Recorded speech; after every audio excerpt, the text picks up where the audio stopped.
Hi guys, and welcome to another video. Today I will share my biggest reselling secrets with you that I've learned on my 8-year journey selling on Poshmark, eBay, Mercari, and more. My tips for the day are focused on Poshmark but can be used for any other reselling platforms. Stay tuned for a discount code on the best cross-listing platform out there, who are also PoshFest's 2023 official sponsors. A short intro about Poshmark if you're new to getting started.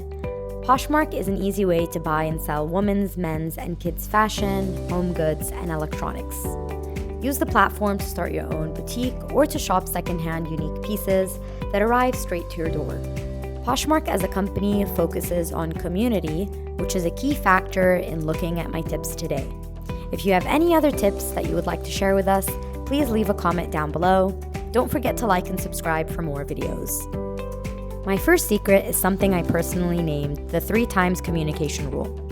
My 3-time rule is to communicate with the buyer 3 times. Once after the sale has been made, once after you have shipped the item, and once again once they leave a rating or the funds have been credited to your account. A big time saver tip is to add key shortcuts so you don't have to type the same paragraph over and over again when you do send out these messages. If you're using an iPhone, open the Settings app, click Keyboard, select Text Replacements, and add a shortcut. For example, I use the shortcut CONG to type in the congratulation as the first message that I send out with a purchase. Since we're on the topic of communication, another time I reach out is when a buyer leaves me a low rating. Remember, Poshmark is all about community and communication, so don't take anything personally. Keep it professional. That means when you receive a low rating, yes, reach out. What is the worst that can happen? They leave the low rating there? Reaching out can trigger a response from the buyer to let you know that they were not happy with the item. It doesn't mean it's about you. Sometimes they go back to change their rating. Even if they don't, at least you left the conversation on a positive note. You are sending a message that just because it did not work out with one item, it doesn't mean that there isn't something else in your closet that is meant for them. Another opportunity for communicating is if a buyer reaches out that the item didn't work out. There are no returns on Poshmark. However, what you can do is offer the buyer to use your photos and descriptions if they need to reposh the item in their own closet. You can even offer the buyer a discount if you have the same item in another size or color in your closet. Secret number 2, analyze your data every quarter. My next Poshmark reselling secret is to analyze your data and figure out what is selling and what is not in your closet. What are your profit margins per category? A new 2023 upgrade to the Poshmark platform now allows users to view their own closet insights. That means the data is already analyzed and summarized for you. All you have to do is read it. Shoes were my number 1 seller, but I actually had higher profit margins when I sold dresses. That means I could buy a dress with a higher cost of goods because I knew that most likely it would sell for a little more. Secret number 3, relist your items every 60 days. This is a little controversial, but it works for me. Why 60 days, you ask?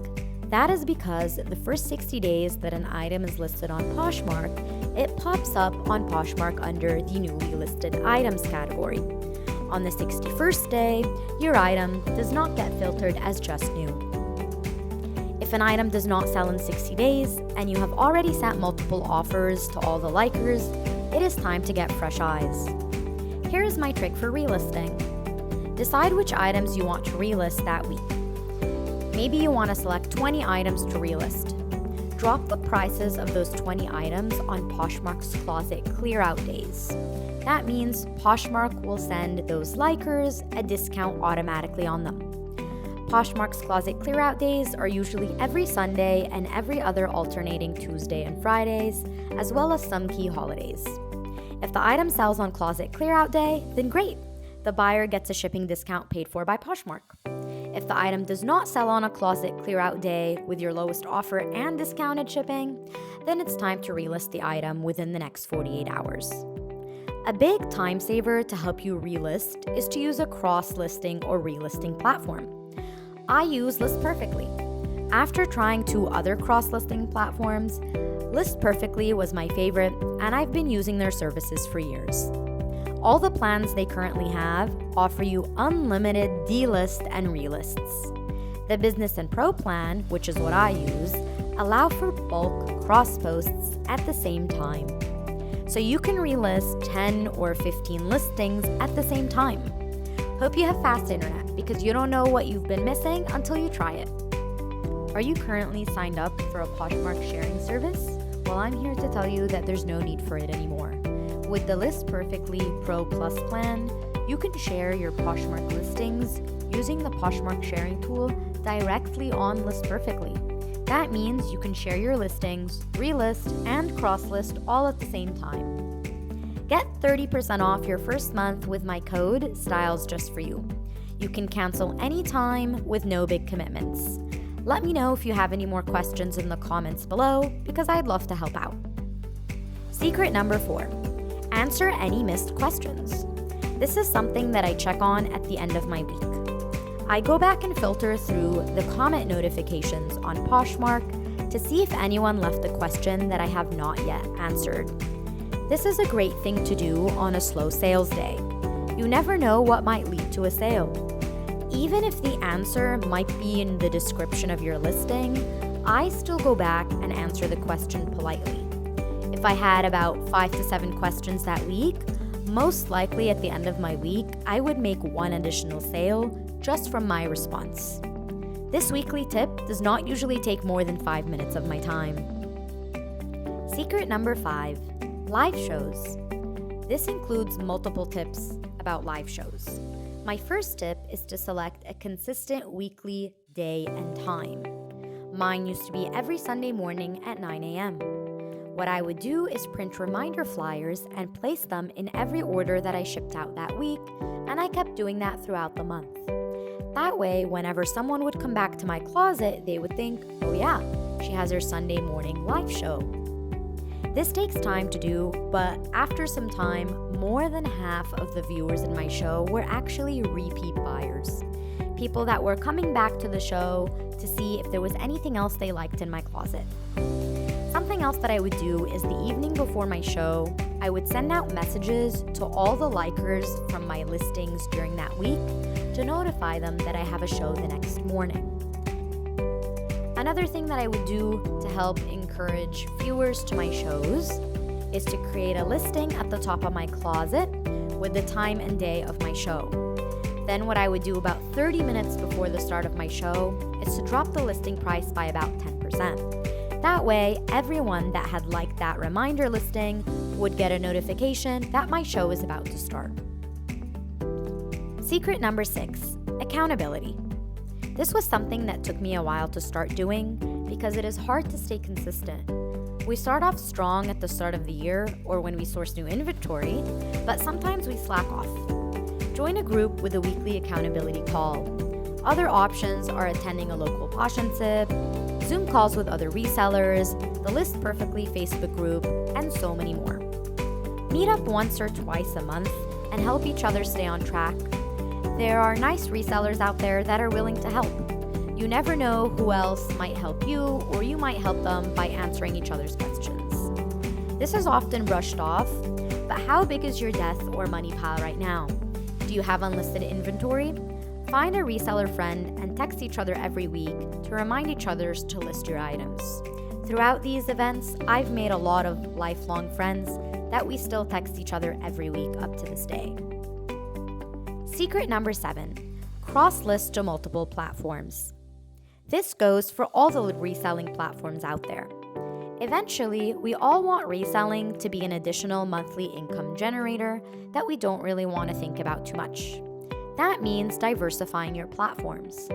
Instead of buying more items that week, take your 100 items and list them on 2 other platforms. That means you actually triple your chances of selling the item. List Perfectly has become my favorite way to relist, cross-list, and track my inventory.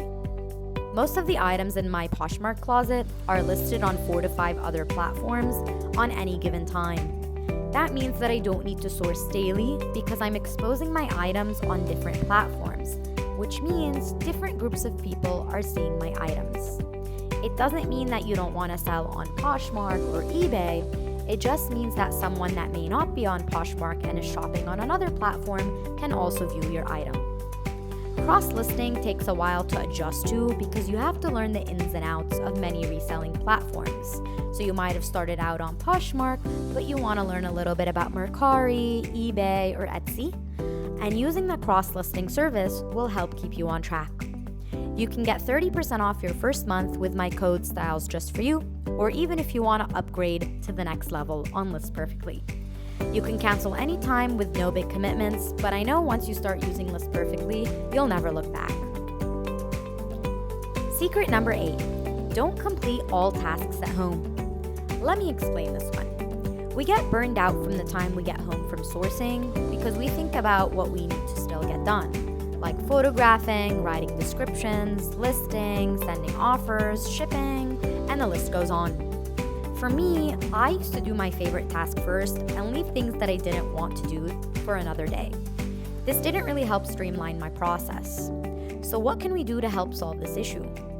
Do not complete a task that can be done elsewhere at home. Can I photograph in the car? No. So photographing is probably something that I want to do at my house. But what I can do is write descriptions or send offers in my car. Even if I'm standing in line at the grocery store, sitting in the passenger seat of a car, waiting for my drive-thru order, I can complete small tasks that do not need to be done at home. This includes things like answering questions, sending offers, sharing my listings, editing descriptions, and even analyzing my data. That way, when I come home, I can focus on photographing, relisting, and cross-listing. A bonus tip connected to this secret is finding ways to allow me to work mobile. First thing I do when I would wake up is actually photograph and measure items because those need to be done at home. This usually takes me the longest to do, so I want to get it out of my way first thing in the day. My favorite part of reselling is packaging orders and leaving thank you notes, so I usually do this at the end of my day and my night feels relaxed and joyed. At the end of the day, don't compare yourself to others. Do what works for you. Just keep an open mind and stay professional. I hope you found my reselling secrets helpful. Feel free to share what has helped you the most on your reselling journey. I hope to see you again soon. Don't forget to support our page by liking this video and subscribing to our channel. Happy reselling!